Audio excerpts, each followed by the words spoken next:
First time lang ba ni Mami na nasipak ng Opo. Talaga? Sakay ngayon ng lakad.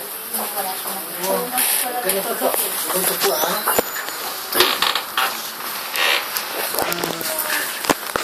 naging dahilan, medyo malaki ang damage na mata ni Mami. Ang damage, yung tinatawag na retina.